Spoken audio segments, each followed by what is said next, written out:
할렐루야. 아멘. 네, 오늘 주일 예배에 오신 여러분들을 환영하면서 우리 찬송 2장 드림으로 하나님께 예배 드립니다.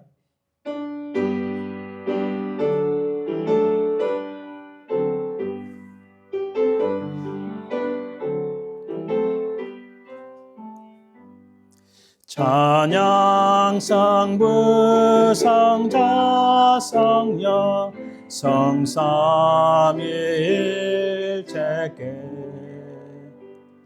영원 무궁하기까지 영광을 돌리세 영광을 돌리세.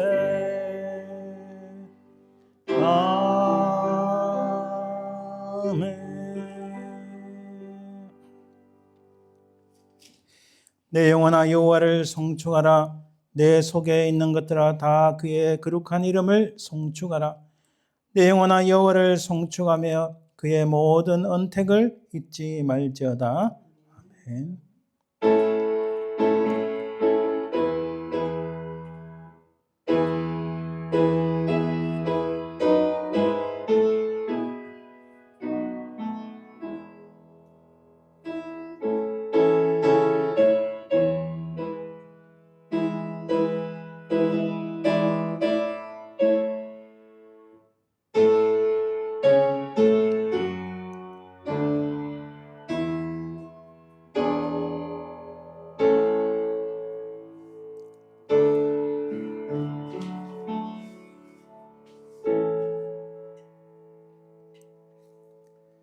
온 우주의 만물을 창조하시고 지금도 그 온 우주 만물을 주장하시며 주관하시는 살아계신 아버지 하나님, 그 은혜와 사랑을 감사드립니다. 우리는 순식간에 사라질 썩어진 인생이었으나 우리 주 예수 그리스도의 십자가의 그 은총으로 말미암아 우리가 살리심을 받고 영원한 생명을 얻게 하신 예수 그리스도의 그 은혜와 사랑을 감사드리나이다. 우리가 이 땅에 사는 동안 잠깐의 인생이지만 영원하신 하나님 나라에 대한 소망을 가지고 우리 주님과 더불어 영원토록 산다는 그 길을 인도하시는 성령 하나님의 그 은혜와 사랑을 감사드립니다. 이 시간 온전히 살아계신 성삼위 하나님만을 찬송하고 경배하오니 모든 영광 하나님 홀로 받으옵소서. 살아계신 예수 그리스도의 이름으로 기원드리나이다. 아멘. 오늘 하나님 말씀 교독은 시편 5편 말씀입니다. 여호와여 나의 말에 귀를 기울이사 나의 심정을 헤아려 주소서. 나의 왕 나의 하나님이여 내가 부르짖는 소리를 들으소서. 내가 주께 기도하나이다. 여호와여 아침에 주께서 나의 소리를 들으시리니 아침에 내가 주께 기도하고 바라리이다. 주는 죄악을 기뻐하실 신이 아니시니 악이 주와 함께 머물지 못하며 오만한 자들이 주의 목전에 서지 못하리이다. 주는 모든 행악자를 미워하시며 거짓말하는 자를 멸망시키시리이다. 여호와께서는 피 흘리기를 즐기는 자와 속이는 자를 싫어하시나이다. 오직 나는 주의 풍성한 사랑을 힘입어 주의 집에 들어가 주를 경외함으로 성전을 향하여 예배하리이다. 여호와여 나의 원수들을 말미암아 주의 의로 나를 인도하시고 주의 길을 내 목전에 굳게 하소서. 아멘. 우리 지나간 시간들을 돌아봅니다. 하나님 앞에 온전하고 거룩한 예배를 드리기 위해서는 우리가 깨끗함을 입어야 됩니다. 아버지 하나님, 이 시간 십자가에 흘리신 예수 그리스도의 보혈로 우리 모든 죄를 씻기시고 용서하여 주옵소서. 이 제목으로 간절히 합심해서 기도합니다. 주님, 주님, 주님, 주여 도와주시옵소서.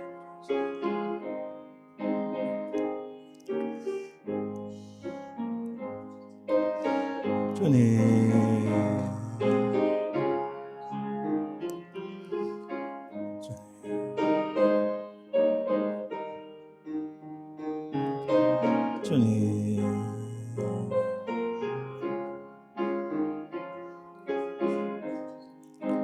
주님.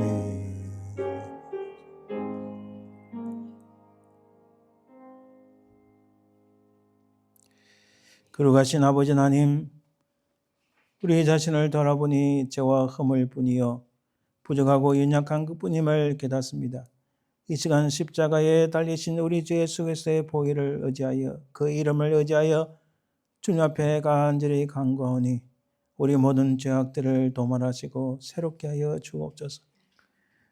우리가 부족하고 연약하지만 예수 그리스도의 보혈로 말미암아 우리가 용서받았음을 믿사오며 거룩하신 예수님 이름으로 기도드립니다. 아멘. 사도신경 우리의 신앙을 고백합니다. 전능하사 천지를 만드신 하나님 아버지를 내가 믿사오며 그 외아들 우리 주 예수 그리스도를 믿사오니 이는 성령으로 잉태하사 동정녀 마리아에게 나시고 본디오 빌라도에게 고난을 받아사 십자가에 못 박혀 죽으시고 장사니 삶 안에 죽은 자 가운데서 다시 살아나시며 하늘에 오르사 전능하신 하나님 우편에 앉아 계시다가 저려서 산자와 죽은 자를 심판하러 오시리라. 성령을 믿사오며 거룩한 공예와 성도와 서로 교통하는 것과 죄를 사하여 주는 것과 몸이 다시 사는 것과 영원히 사는 것을 믿사옵나이다. 아멘.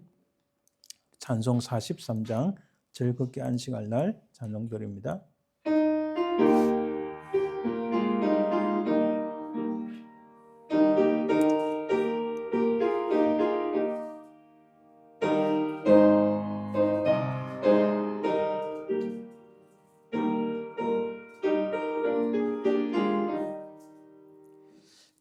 즐겁게 안식할 반갑고 좋은 날 내 마음을 평케 하니 즐겁고 기쁜 날 이 날에 천하 만민 다 보좌 앞에서 참되신 삼위일체 다 찬송 부르네.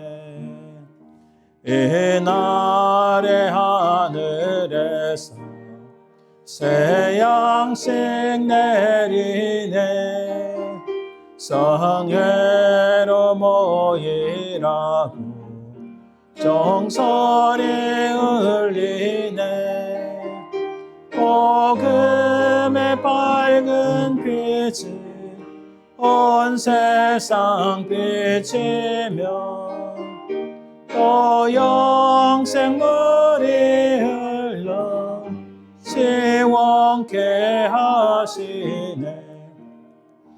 이 주일 지킴으로 새 은혜 입어서 영원히 쉬는 곳에 다 올라갑시다. 성부께 찬미하고 성자와 또 성령 참되신 삼위일체 다 찬송 부르세.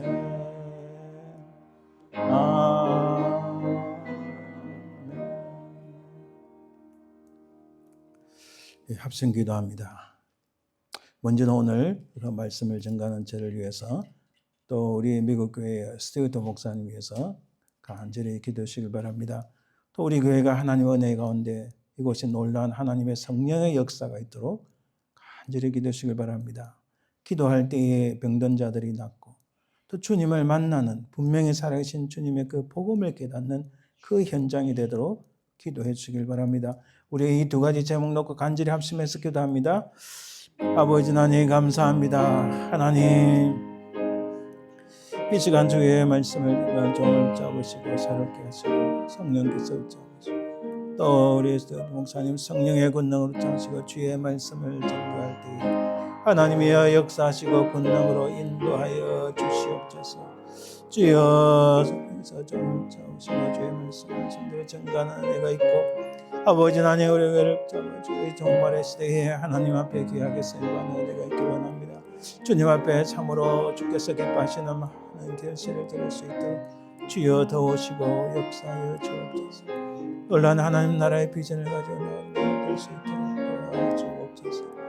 주님 인도하여 주옵소서.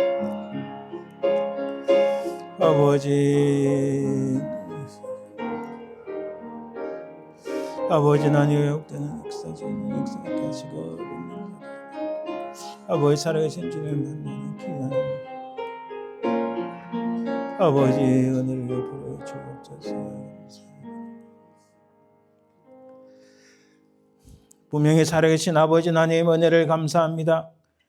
이 시간 주의 말씀을 전가하신 의스도트 목사님 또 부족한 종을 붙잡으시고 성령의 권능으로 역사하사 오직 하나님 말씀만을 전하게 하시고 말씀을 전할 때에 참으로 놀라운 성령의 역사가 일어나 참으로 주를 만나지 못한 자들이 주님을 만나며 복음을 깨닫지 못한 자들이 복음을 깨닫고 또한 연약한 자들이 치유함을 받는 귀한 은혜의 시간 되게 도와주시옵소서.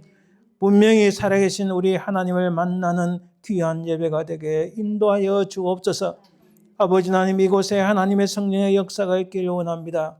아버지 하나님 종말의 시대에 참으로 주님 앞에 아름다운 많은 결실을 드릴 수 있는 교회가 되게 하시고 그래 아버지 하나님 우리가 온 세계를 품고 나가 선교사들 듣고 기도할 수 있는 교회가 되게 하시고 또한 아버지 하나님 참으로 이곳에서 기도할 때에 병든 자들이 치유함을 받고 회복되는 그 은혜를 우리가 보게 하옵소서.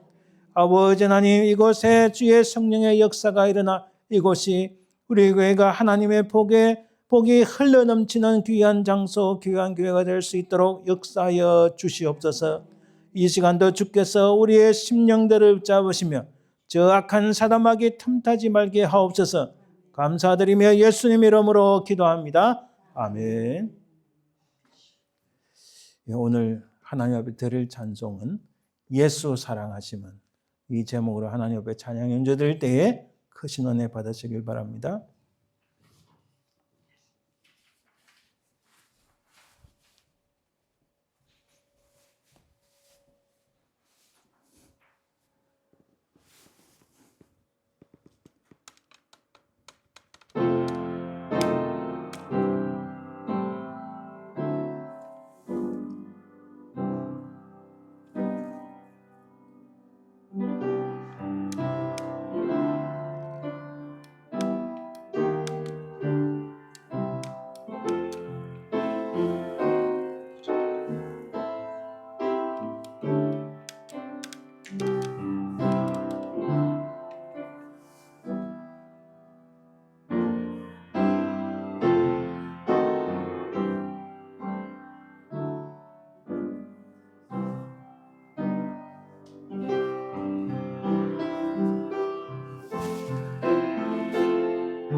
감사합니다. 우리 예물을 위해서 기도합니다. 하나님 감사합니다. 이 시간 우리 가진 물질을 구별하여 하나님 앞에 드립니다. 이 물질만 아니라 우리의 몸과 마음과 뜻과 정성을 아파여 드립니다. 드린 손길마다 복되게 하시고 주께서 참으로 많은 것을 채우시고 갚아 주옵소서. 우리가 이 땅에 사는 동안 물질을 인하여 어려움을 당하지 아니하고 오히려 차고 넘쳐서 주님을 기쁘시게 하는 일들을 감당할 수 있도록 도와주옵소서. 또한 저희들에게 하나님 건강의 복도 주시고 평안의 복도 넘치게 하여 주옵소서. 이 물질이 주님을 기쁘시게 하는 일에 쓰임받기를 원하며 거룩하신 예수님 이름으로 기도합니다. 아멘. 오늘은 로마서 16장 1절 2절 말씀 보겠습니다. 로마서 16장 1절 2절 말씀. 신약성경 261면에 있습니다. 로마서 16장 1, 2절 말씀을 봉독해 드립니다. 내가 경건해야 교회의 일꾼으로 있는 우리 자매 베베를 너희에게 추천하노니 너희는 주 안에서 성도들의 합당한 예술로 그를 영접하고 무엇이든지 그에게 소용되는 바를 도와줄지니 이는 그가 여러 사람과 나의 보호자가 되었음이라. 아멘. 오늘 제목은 아름다운 바울의 보호자 베베라는 제목을 살펴봅니다. 우리 잠깐 기도합니다. 하나님 감사합니다. 오늘 말씀을 통하여 놀란 주의 은혜를 깨닫고 또한 이 믿음의 선조들이 어떻게 살아간지 우리가 바라보며 우리도 그 길을 이어갈 수 있는 결단의 시간, 믿음의 시간, 은혜의 시간이 되게 도와주옵소서. 감사드리며 예수님 이름으로 기도합니다. 아멘. 여러분 베베라는 것은 영어로 피비 이렇게 발음하는데 그래서 우리 지난번에도 했던 루디아, 영어로 리디아죠. 리디아나 베베, 피비는 미국에서도 유럽에서도 여자 이름에 많이 쓰이기도 합니다. 그러나 이 사실 정확한 이 그릭의 발음은 아닙니다. 조금 있다가 베베라는 이름이 어떻게 그릭의 발음이 되는지 한번 살펴보기로 하고요.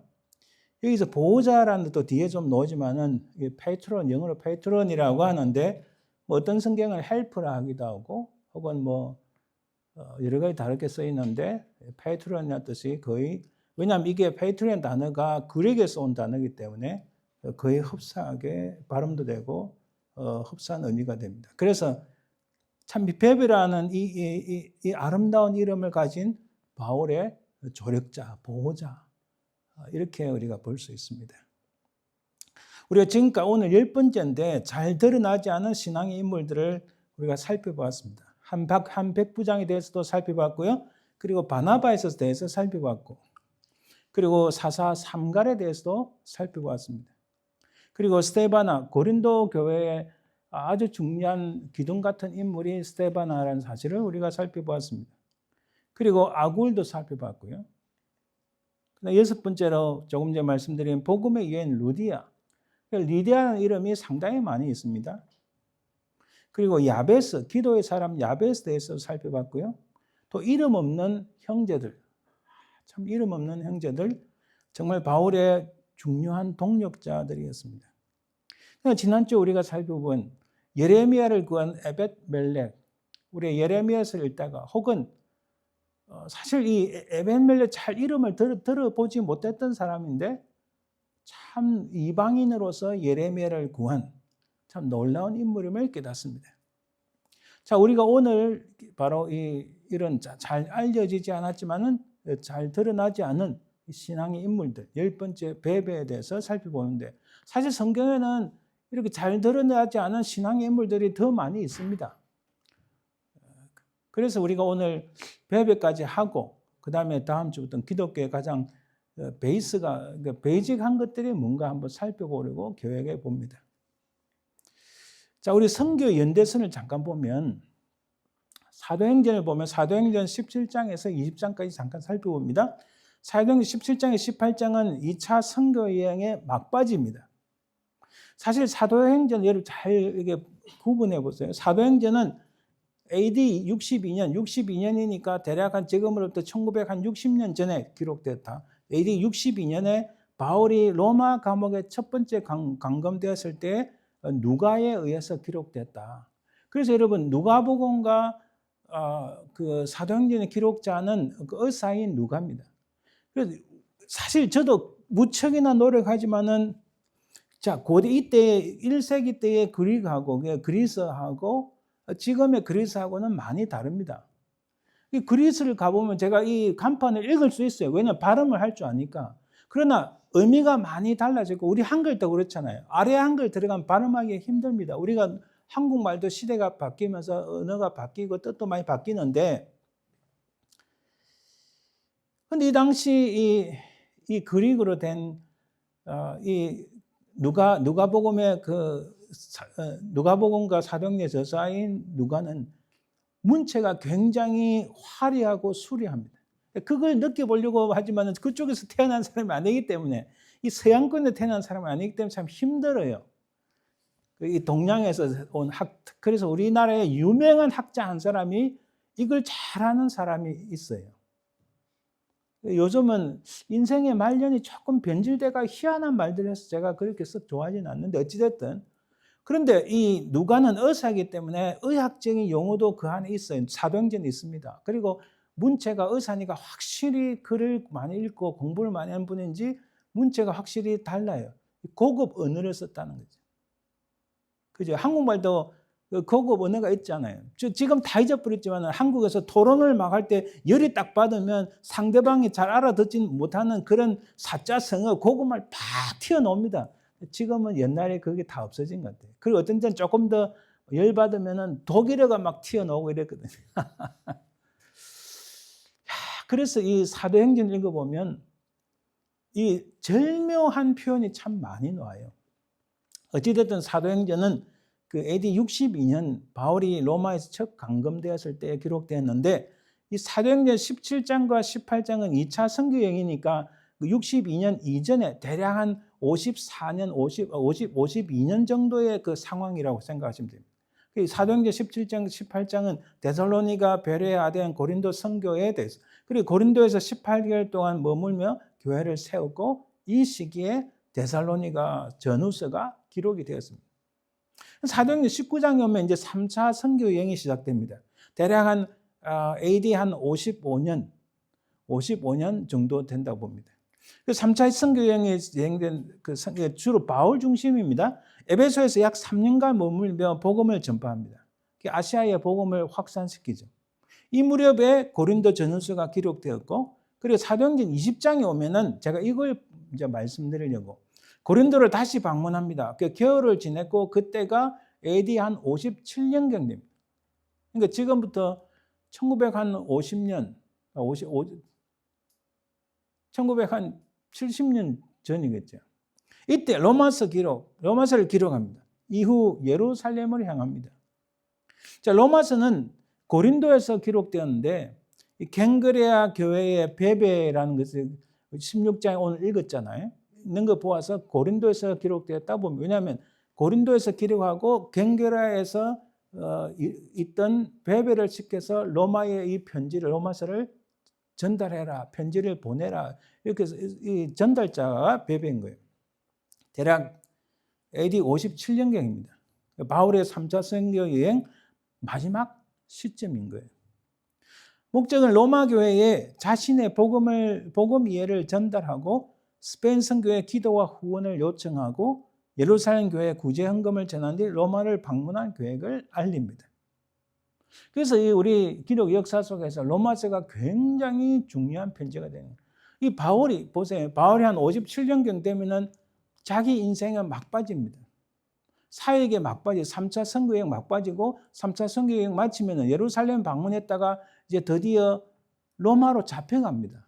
그건 자기가 안 잡혀가 되는데 로마 시민권인데 왜 잡혀가는가? 바울은 유대인들에게 굉장히 이렇게 적대적 대접을 받았어요. 그러니까 수많은 곳에 유대인들이 있어가지고 바울을 언제든지 암살을 하려고 하는 위험에 항상 노출되어 있었어요. 그런데 로마 군인들과 같이 가면은 안전한 거예요. 그러니까 이게 사도행전 뒷부분에 가면 로마 군인들은 자기가 로마 시민권자다 하는 것을 밝히는 거예요. 그러니까 로마 군인들의 업무가 로마 시민권자는 보호를 해줘야 되는 거예요. 죄수라 할지라도. 그리고 또 이 사람이 워낙에 유명한 사람이 되다 보니까 장차 로마 황제 앞에 가서 복음을 전할 계획을 가지고 있었던 거예요. 대단한 사람입니다. 자, 그 지도를 잠깐 보면 이게 2차 선교 여행 일부입니다. 저 위에 그러니까 네아폴리, 빌립보, 암비볼 이건 사도행전 16장의 내용이고 18장에 이제 데살로니가, 베레아, 그 다음에 밑에 아덴, 그 다음에 고린도, 그 밑에 갱그리아가 있습니다. 이 갱그리아가 바로 이 그리스라는 나라, 그리스의 제일 밑에 있다. 거기서 이제 나중에 바울이 갱그리아에서 에베소로 건너가는 모습이 이제 사도행전 19장에 이제 나오는, 그리고 20장부터 그 내용들이 나오는 거죠. 자, 사도행전 18장에서 18장 18절에 21절 내용을 잠깐 보면 선교여행 2차 때입니다. 바울은 더 여러 날 머물다가 형제들과 작별하고 배 타고 수리아로 떠나갈새 브리스길라와 아굴라도 함께 하더라. 바울의 일정에 서원이 있었으므로 갱그레에서 머리를 깎았더라. 그리고 19절 이렇게 에베소에 갔던 게 나오죠. 에베소에 와서 그들을 거기 머물게 하고 자기는 회당에 들어가서 유대인들과 변론하니 여러 사람이 더 오래 있기를 청하되 허락하지 아니하고 작별하여 이르되 만일 하나님의 뜻이면 너에게 돌아오리라 하고 배를 타고 에베소를 떠나. 그리고 사도행전 20장에 보면은 바울이 에베소를 3차 선교 여행 때 에베소를 다시 방문을 한 적이 있습니다.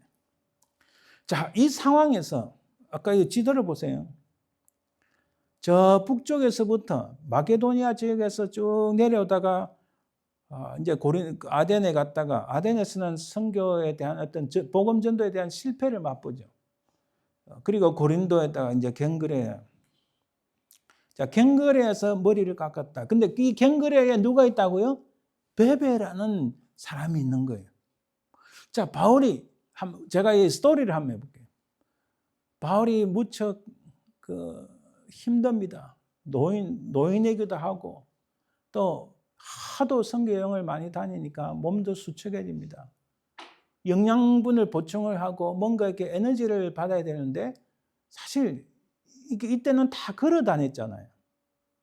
다 걸어 다니는 신세고 하니까 참 몸이 참 힘듭니다.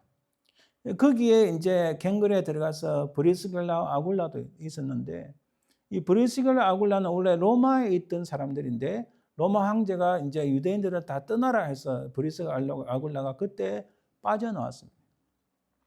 그리고 이들은 부부입니다. 부부가 지금 바울을 돕고 있는데 이 누구 집에 갔겠어요? 베베 집에 갔을 거라고. 베베가 굉장히 이들을 환대하면서 얼마나 준비를 많이 했겠어요. 그냥 상상을 해보세요. 베베 집에 들어가서 그 다이닝룸에 딱 앉아서 이제 식사를 합니다. 바울이시여 어떻게 왜 식사를 이렇게 많이 못합니까? 좀 많이 드세요 하고 베베가 말을 하는데 바울이 말은 잘 안 하지만 뭔가 마음에 결심이 선 것 같습니다. 제가 볼 때 요즘 사람들은 사람들의 어떤 성격을 T니 F니 하는데 그거 다 그렇게 크게 사람들을 잘 판단할 수 있는 거 아닙니다. 그게 다 무슨 어떤 자기의 적성을 검증하는 건데 MBTI라고. 사실은 그보다 더 엄청난 것이 애니어그램이라는 게 있습니다. 이 애니어그램은 굉장히 철학적이고 학문적이라서 보통 사람들을 잘 이해를 못해요. 애니어그램이 있는데 어찌든 여러 가지 봤을 때 바울은 굉장히 외향적인 사람은 아닙니다. 내향적이고 그래서 여러분 믿으실는지 모르겠지만 읽다 보면은 바울을 생각해 보면 내 성격하고 좀 닮았다. 제가 좋은 성격은 못 됐지만은 조용한 걸 좋아하고 많은 말을 하는 걸 좋아 안 하고 그냥 책 읽고 글 쓰고 그리고 또 뭔가 이렇게 내가 깨달은 것을 같이 나누려고 이런 걸 좋아하는. 바울이 이때는 얼마나 참 몸이 수척하고 또 왜소해지고 참 많은 피곤함이 있었을 거예요. 그리고 또 예루살렘을 가고자 하는 마음의 결단이 있은 거예요. 왜 그런가? 예루살렘에 가야 할 이유가 그 예루살렘에 가서 참 해야 할 일이 있고 그리고 장차 로마도 보아야 하리라는 이 결단이 서니까 마음이 얼마나 힘들고 어렵겠어요. 그 바로 옆에 그들의 그 바울의 동력자 브리스갈 아굴라가 있고 베베가 극진하게 정성껏 대접하지만 섬기지만은 바울의 마음은 이런 결심이 선 거예요. 그러니까 내가 잠깐 이발소 다녀올게 하고 가서 머리를 깎는 거예요. 여러분 그거 아셔야 돼요. 우리 당대에 지금도 마찬가지지만 남자가 어디 가서 머리를 쫙 밀고 온다. 그럼 여러 가지 반응이 있겠죠. 근데 이 당대의 사람들은 특히 유대인들은 그렇게 머리 잘 깎지 않습니다. 그래서 유대인들이 지금도 뭐 현대적인 유대인들이지만은 옥소독스 유대인들은 옆에 머리 막 기르잖아요. 이거 닦고. 바울이 머리를 깎는다는 것은 자기의 마음의 결심을 굳혔다는 겁니다. 그 마음의 결심이 뭔지 모르지만 옆에서 보는 브리스갈 아굴라 베베는 볼 때 참 마음이 너무 애잔하고 참 마음이 아프고 바울에게 이 위대한 하나님의 사도인 바울에게 혹시 신변상에 문제가 생길까 염려가 되는 그런 순간인 거예요. 그 순간에서도 에베소로 건너가서 바울은 복음을 전하는데 힘을 다하는 모습입니다. 웬만하면 그냥 바로 다이렉트로 안디옥을 거쳐서 바로 예루살렘을 돌아갈 수 있는데 바울은 그렇게 수축하고 그의 인생의 후반이지만 끝까지 복음을 전하는 바울. 그래서 여러분 바울의 사진을 보면 마지막에 이렇게 무릎 꿇은 듯 해서 고개를 숙이고 깊이 명상하는 그 어떤 생각하는 그런 바울의 그림들이 있잖아요. 사진들. 제가 그걸 가져오지 못했는데 그게 바울의 후반기의 모습이 아닌가. 자, 그런 상황에서 이제 오늘 본문에 보면은 16장을 보면 오늘 본문 16장에 보면은 바울이 고린도에서 로마서를 적습니다. 그게 바로 3차 선교 여행 때 고린도에서 그것을 기록하고 그 다음에 갱그라에 있는 베베를 불러서 로마에 이 편지를 전달하라 이렇게 한 거예요. 그 로마서 16장에는 대략 35명의 이름이 나옵니다. 이것은 다른 서신에서는 전혀 찾아볼 수 없는 인명부, 사람 이름이 기록된 부분입니다. 바울은 이 사람들의 신앙적인 특징을 정확하게 기억하고 있습니다. 하여튼 대단한 분 같아요. 신앙적인 특징을 기억하고 혹시 그들을 기억하기 위해서 또 그들을 위한 혹시 기도 노트나 어떤 뭐 요즘은 뭐 폰이든 뭐든 적어놓기만 하면 언제든지 불러내 볼 수 있지만 그 당시엔 그런 거 없잖아요. 노트가 어디 있어요. 지금 같은 종이도 없잖아요. 근데 어찌됐든 그들을 위한 기도 노트인 게 있지 않았을까 생각도 해봅니다. 정확히 알 수 없지만 어느 때 어느 곳에선가 이 16장에 기록된 사람들은 바울과 함께 사선을 넘어들며 바울과 함께 복음을 위하여 목숨이라도 내어놓고 주의 복음을 일했던 사람들입니다. 그들의 강하고 담대하고 한편으로 고운 믿음의 얼굴이 바울의 마음에 아마도 떠올랐을 거예요. 지금 왜냐하면 좀 전에 말씀드렸지만 사도행전 20장의 상황은 바울이 인생에 거의 막바지에 이르기 때문에 그렇습니다. 하지만 그 이름들 이상의 더 중요한 말씀들이 내포되었습니다.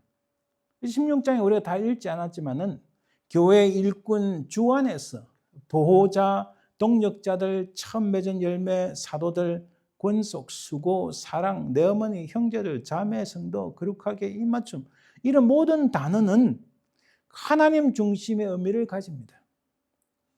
이런 단어들 자체가 하나님 중심이라는 사실입니다. 이 모든 것들과 함께 바울은 무난하라 이렇게 말을 합니다. 그래서 이 사람들을 우리가 흔히 표현할 수 있기를 그리스도 안에서 위험을 무릅쓴 일꾼들, radical risk takers for Christ. 그리스도를 위하여 죽음도 불사하는 복음을 위하여 그리스도를 위하여 하나님 나라 확장을 위하여 어떤 위험도 마다하지 않는 하나님의 일꾼들이다. 이렇게 표현할 수 있는 거예요. 그래서 여러분 오늘 16장 1절에 나오는 베베를 보면 내가 갱그레아 교회 일꾼으로 있는 우리 자매 베베를 너희에게 추천하노니 여기서 그래서 교회의 일꾼은 단순한 일꾼이 아니라는 거예요. 이 일꾼은 하나님 나라를 확장하기 위하여 어떠한 리스크도 짊어지고 가는, 어떠한 위험도 짊어지고 가는 하나님의 일꾼이라는 의미입니다. 이 16장 전체가 그렇게 말을 하듯이. 자, 여기서 일꾼이라는 것은요, 그리그로 디아코노는, 정확하게 디아코논이라고 합니다. 디아코노스는 남성형인데, 디아코논 하면 여성 명사입니다. 그러니까 이거는 여집사, 디아코논, 소위 말해서 일꾼 혹은 섬기는 자 혹은 집사, 요즘 말하는 집사 이런 뜻입니다. 그래서 이건 여성 명사이기 때문에 요즘으로 말하면 여집사인 거예요. 야, 그 당시도 이렇게 1세기 때도 여자들의 하나님 앞에 헌신이 놀랍다. 제가 전에 말씀드렸지만요, 이 1세기 때는요, 법정에 가서, 코트에 가서 판사 앞에서 들판에 있는 목자들은 정인으로 채택이 안 돼요. 얼마나 들판에 있는 목자들이, 양치기들이, 우리 요즘식으로 말하면 이게 라이트, 권리가 없다는 거예요. 그만큼 무시당했다는. 그 다음에 코트에서 인정받지 못하는 사람들 누군가요? 여자들이에요. 여자들이 아무리 수백 명이 가도 판사가 인정을 안 해주는 거예요. 1세기 때의 문화가 그런 거예요. 심지어 여러분 미국에서 여자들이 투표의 권한을 가진 게 몇 년 되는지 아세요? 역사가 100년도 안 됩니다. 제가 그걸 말하는 게 아니라 그런 시대 1세기의 상황에서 이 바울은 베베를 향해서 디아코노니는 아까 말씀드렸잖아요. 하나님 나라를 위해서 리스크, 위험도 마다하지 않는 하나님의 일꾼이다. 이렇게 표현한 거예요. 그걸 이제 디아코논이라는 거 오늘 이제 번역, 우리 상황에 맞게 번역하면은 여집사다. 이렇게 말하는 거예요. 뭐, 우리 영어로 말하면 디컨이죠. 미국 교회에서 보통 말하는 디컨은 우리 한국 교회에서 말하는 안수 집사고, 우리 흔히 교회에서 말하는 집사는 서리 집사가 많습니다. 그러나 서리 집사 제도는 한국에서 만든 거고, 여기서 디컨이라 할 때 여자 디컨인 거예요. 여자 집사인 거예요. 사실 교회의 가장 핵심적인 멤버가, 가장 핵심적인 주축이 이 디컨이, 이 집사인 거예요, 집사. 거기에 이제 베베가 있다는 거예요. 이 베베의 원래 정확한 이 그리스의 발음은 포이베라고 발음해요. 포이베. 영어로는 피베이라고 해요. 이 뜻은 밝은, 빛나는, 아름다운 이런 뜻이에요. 바울이 바로 이 베베를 로마 교회에 추천했다. 그래서 너희에게 추천하노니, 이 추천이라는 단어를 보면 이게 원래 그리스 단어가 슈비스테미 이런 뜻이에요. 이 문자적인 뜻은 앞에 슈브라는 단어가 함께라는 거고, 스테미라는 것은 함께 세운다는 거예요. 원래 문자적인 뜻이. 그러니까 추천한다는데, 그래서 지금도 레커멘드 한다. 여러분 누구한테 제가 한번 말씀드렸잖아요. 미시간의 학교에 그 칼빈 그 신학대학원 마치고 그 미네소타 갈 때 미네소타 옛날 신학교에서 추천서를 5개 내라요. 그것도 아무나 아니고 네가 앞에 다녔던 학교들 교수들 추천서 5개 내라요. 물론 그 학교만 제가 지원한 건 아니에요. 원래는 제가 시카고 가고 싶었는데 뭐 시카고에서는 그 학교는 재정이 약하니까 뭐 장학금을 안 주니까 미네소타를 간 거죠. 그래서 이 레커멘드라는 것은 미국에서는 굉장히 중요한 겁니다. 제가 말씀드렸잖아요. 버지니아 학교에서는 그 교수님의 과목을 3개나 듣고 A를 받았는데도 내가 너를 모르는데 어떻게 추천하니? 이렇게 말하는 거예요. 그래서 미국 교수들 추천은 굉장히 신뢰가 있는 거예요. 한국하고는 전혀 다른 거예요. 이 레커멘드, 원래 이 그리스의 단어가 함께 세운다. 그러니까 내가 이 친구를 레커멘드 하는데 이 친구와 내하고는 거의 동급으로 무슨 일을 하든지 함께 할 수 있는 사람이다. 이런 뜻인 거예요. 문자적으로 보면은. 그러니까 바울이 자기의 사역에 있어서 베베가 얼마나 중요한지를 증거하는 단어라는 거예요. 제가 그걸 강조하고 싶어요. 2절에 보니까 너희는 주 안에서 성도들의 합당한 여자로 그를 영접하고 무엇이든지 그에게 소용되는 바를 도와줄지니 이는 그가 여러 사람과 나의 보호자가 되었습니다. 여기서 합당한 예절로 그를 영접하고 바로 이 말씀으로 바울이 로마서를 기록했고, 물론 기록하는 것은 바울이 손으로 다 적지 않습니다. 옆에 다 필사한 또 사람들이 인물이 있어요. 다음에 한번 살펴보고요. 바울이 로마서를 기록한 후에 베베를 통해서 로마 교회에 이 로마서를 전달할 가능성이 높습니다. 그 전달자는, 편지의 전달자는 베베로 봅니다. 왜? 합당한 예절로 그를 영접하라 이래 있으니까. 여러분 보세요. 당시는 로마 제국의 세계의 중심이었습니다. 세계의 중심은 모든 것은 로마로 통한다는 말이 있을 정도인데, 그 로마 안에 있는 로마 교회에 편지를 전달하는데 이 보니까 여자인 거예요. 아무리 하나님의 일꾼이고 신실한 여집사라 해도 여자인 거예요. 근데 바울이 그걸 안 보는 거예요. 지금 페미니즘, 여성 평등, 제가 그 이야기 하는 거 아닙니다. 페미니즘 이거 원래 좋은 취지가 다 사라지고 지금은 악한 일들이 얼마나 많아요. 이상한 사람들 다 악하지. 그 뒤에는 제가 말씀드렸지만 네오 막시즘이 있는 거예요. 그런데 바울이 2000년 전에 바로 이 한 여인을 추천하면서 그 기독교 역사 속에서 가장 중요하다고 볼 수 있는 로마서의 편지를 전달한 자로 베베를 세웠다. 그리고 그를 합당한 여절로 그를 영접하라. 이거는 엄청난 일입니다. 그렇잖아요. 바울이 베베를 어느 정도 평가했으면 이렇게까지 표현을 할 수 있을까요? 우리가 언젠가는 하나님 나라에 다 가겠죠. 그죠? 하나님께서 우리를 부르시든 우리가 하나님 나라 가든 주님이 오시면 끝장나는 거고, 또 우리가 이 땅을 떠나서 하나님 나라 갈 수 있는데, 과연 우리를 향한 주님의 평가가 어떨까? 저기서 주님께서 스데반이 순교를 당할 때 예수님이 벌떡 서서 막 보셨다 했잖아요. 예수님이 보좌에 앉았다 표현이 여러 번 나오는데, 예수님이 서서 봤다는 것은 스데반이 순교 당할 때 모습 딱 한 번 나옵니다. 그 마찬가지로 벌떡 서서 와 김권사 주님이 이 한마디로 끝나는 거 아닙니까? 우리 권사님 그런 평가 받을 줄 믿습니다. 여기 김 권사님 참 자기서부터 예수님이 맨발로 막 뛰어오면서 김 목사 네가 기다리고 있었어, 이 한마디로 평가가 끝나는 거잖아요. 그죠? 지금 바울이 자기의 인생 속에서 지금 16장에 35명의 그런 사역자, 동역자들이 있는데, 어찌 보면 가장 중요한 임무 중에 하나가 로마서 편지를 전달하는 건데, 이걸 베베에 맡겼다. 이거는 엄청난 일인 거예요. 그렇잖아요. 무엇이든지 그에게 소용되는 바를 도와주라 이렇게 말씀하죠.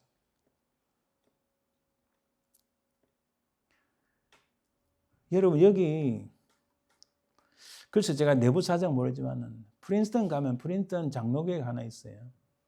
그 교회 교인들은 자부심이 엄청납니다. 보스턴에 가서 제 선배 한 사람이 보스턴에서 목회를 하다가 진짜 엄청난 병에 걸렸어요. 왜냐하면 글쎄 본인들이 다 하버드를 졸업했는지 예일을 졸업했는지 프린스턴 졸업했는지 몰라도 프린스턴 대학이라는 유명한 세계에서 탑 1, 2 하는 그 대학의 바로 옆에 있는 교회다. 이 하나만으로 자부심이 엄청나서 사역자들을 우습게 여긴다고요. 저 보스턴에서 선배는 그분 대단합니다. 그 집안 대단하고. 근데 솔직히 말하면요, 길거리에서 빵 파는 사람이에요. 그냥 버거 파는 사람인데 그 교회 다니는 교회는 자기가 그 교회 다닌다고 어깨 힘을 주고 내가 보스턴에 있는 이런 교회 다닌다. 자기가 하버드 나온 거 아닌 거예요.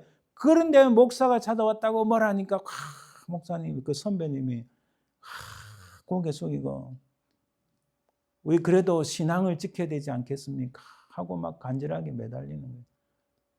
교인 수를 채우기 위한 게 아니라 그 영혼이 불쌍해서 그러는 거예요. 그걸 모르는 거예요. 그걸.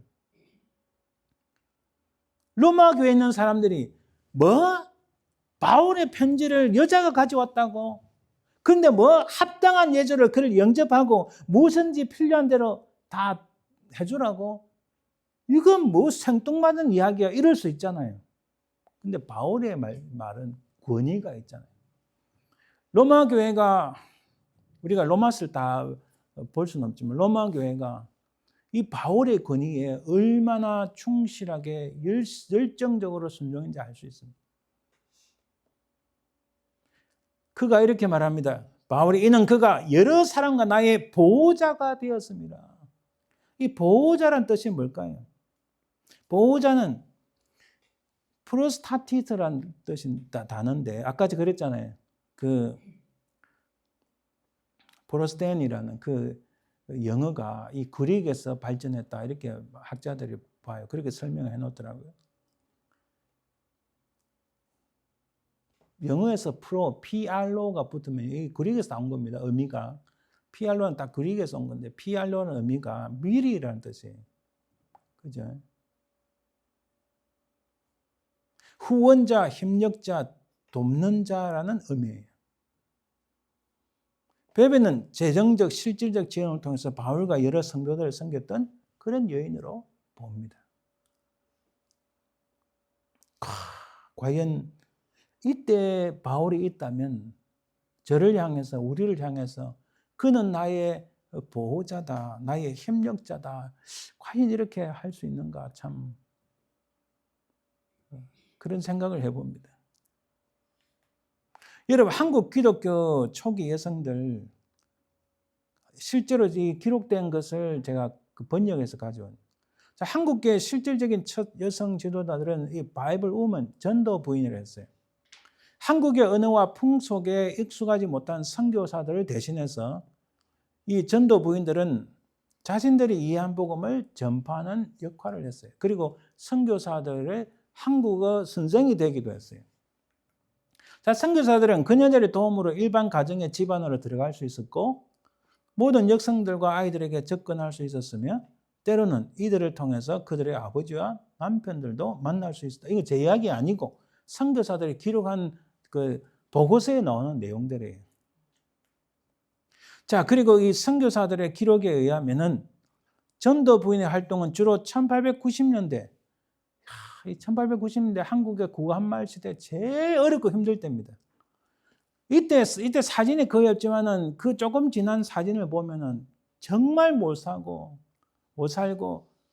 아무런 희망이 없는 고종 황제가 있어도 아무 힘이 없는 전 세계 열강들이 들어와서 러시아, 중국, 뭐 청나라, 그리고 일본이 뭐 다 들어와서 온갖 걸 다 뜯어가던 그런 시대였어요.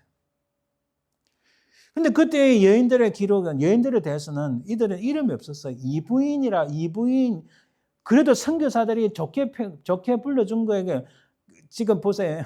세례명을 줬는데 이 캐톨릭은 아니지만은 미세스 드루실라 리즈 그리고 김부인 이 사람은 라스트네임밖에 없는 거예요. 그러니까 그래도 미세스 사라 김이라 불러줬어요. 그리고 정부인 미세스 하나 정 이렇게. 자, 이 스크랜톤 여사는 당대에 그 한국에 처음 들어온 감리교 선교사 스크랜톤의 와이프입니다. 와서 보니까 감리교 선교사지만 뭐 지금 감리교는 또 많이 다르죠. 참 가슴이 너무 아픈 거예요. 그래 선교 보고 기록을 다 찾아서 이제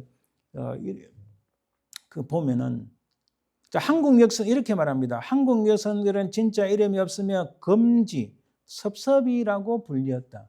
섭섭이라는 말은 아마 해석한 건데 남자 아이를 낳아야 되는데 여자가 나왔으니 그냥 섭섭이다. 이 관습을 따라서 나의 전도 부인은 보배라고 불리워졌다. 여기에 보배가 다 단어가 나오는 거죠. 여성들은 자신의 이름이 없었다. 남편은 아내와 아이들을 내버려 두고 떠나자 무력하고 버림받은 여인은 영혼과 육체를 함께 지키기 위해서 싸워야 했다. 김 부인은 처음으로 복음을 들었고 그녀는 세례를 받으며 세라라는 이름이 주어졌다. 그의 말에 그녀의 보고서는 그녀가 6,730명의 여성을 방문했고 그들에게 개인적인 구원에 대해서 말했으며 성서를 4,491권이나 팔았다. 이때는 쪽복음이라고 우리처럼 신구약 다 있는 게 아닙니다. 그냥 요한복음, 마태복음 제일 많이 나온 게 마태 혹은 요한복음 이렇게 파는 겁니다. 그 외에도 기독교에서 가르침을 포함한 1500개의 칼렌더와 소책자들을 팔았다. 매일 아침 그녀는 그날의 팔 책들을 가져다가 천으로 싸서 허리 주위에 차고는 그녀의 성서와 찬송가를 가지고 이 집 저 집 돌아다니며 책들을 팔기도 하고 간단한 성경 이야기를 들려주기도 하고 무지한 자들에게 읽는 법을 가르치며 듣기를 원하는 자들에게 읽어주고 노래를 불러주기도 한다. 제가 우리 그 널싱홈에 가면은 저 가까이 그 친구처럼 지내는 그 목사님의 사모님이 거기 한 10년 계세요. 10년 넘은 것 같아요.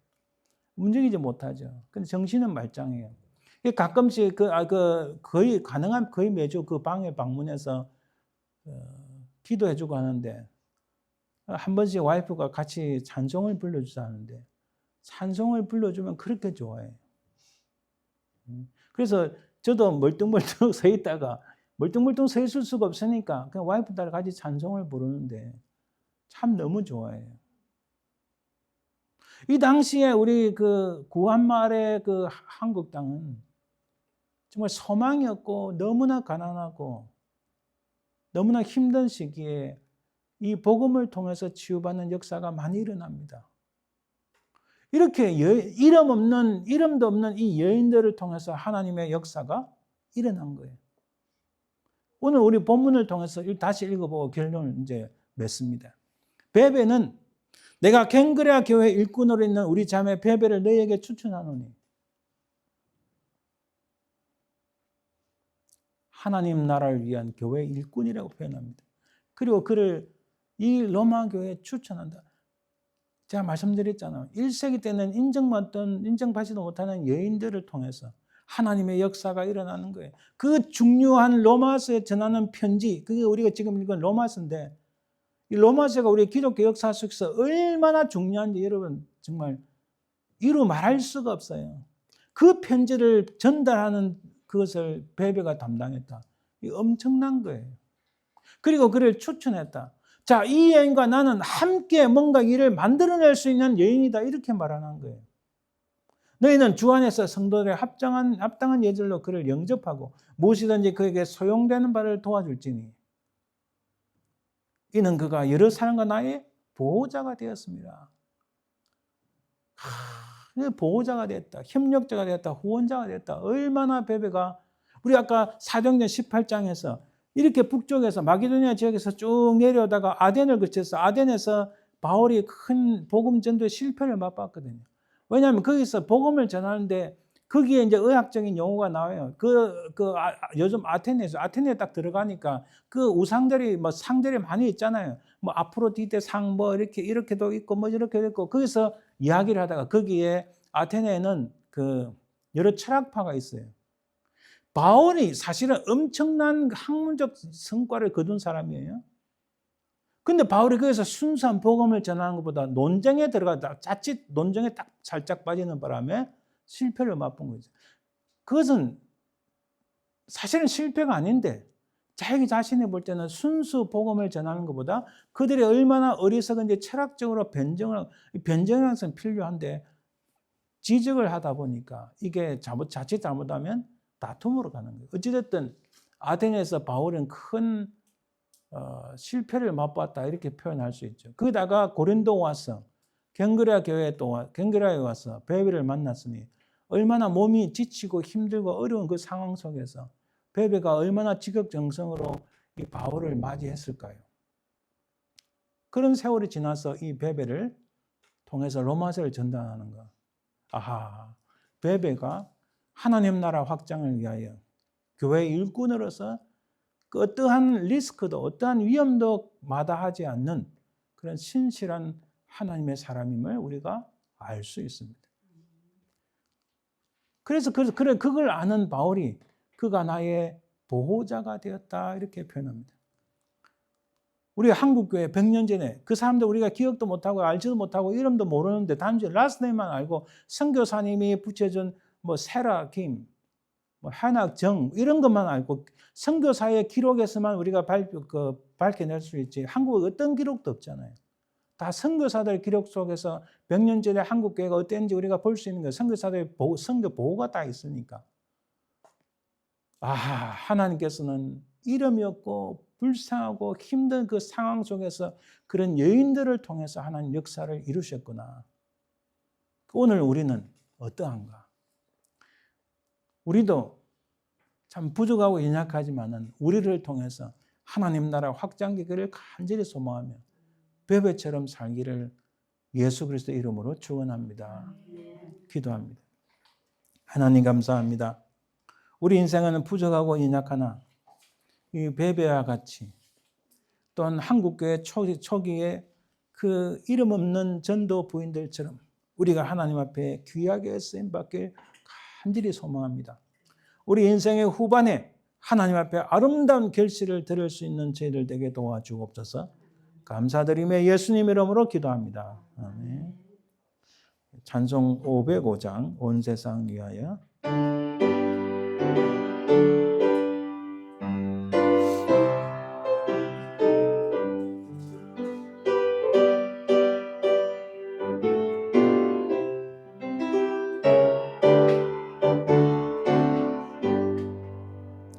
온 세상 위하여 나 복음 전하리.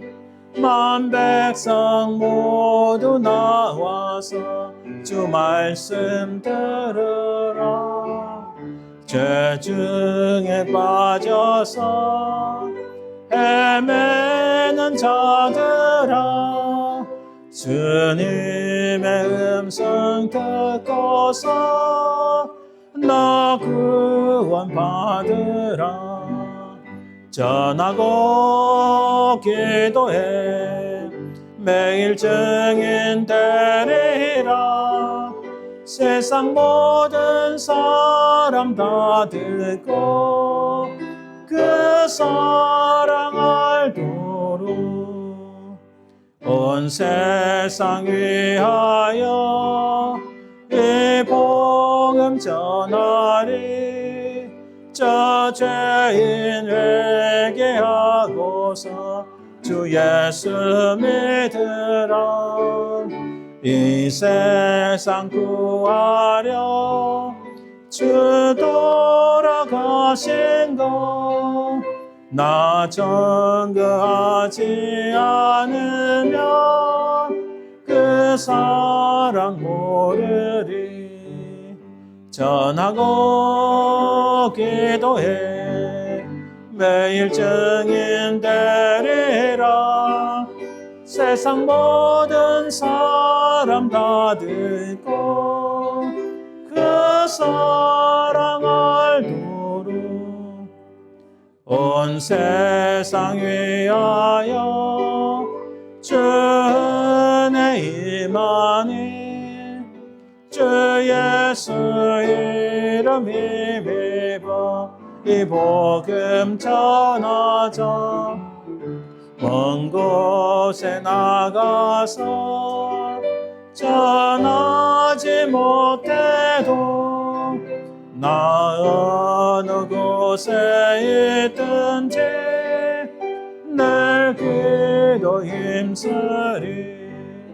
전하고 기도해 매일 증인 되리라. 세상 모든 사람 다 듣고 그 사랑 알도록. 아멘. 우리 축복 기도드림으로 예배 마칩니다. 지금은 살아계신 우리 주 예수 그리스도의 은혜와 아버지 하나님의 그 크신 사랑과 성령과 동하심, 인도하심, 역사하심이 참으로 주님 오시기를 간절히 기도하며 종말의 시대를 살아가는 우리가 베베처럼 열심히 주님 앞에 헌신하며 주를 위해 살기를 소망하는 그 모든 주의 백성들을 위해 또 그 사랑하는 자손들 위해 지금부터 영원토록 항상 함께 있을지어다. 아멘.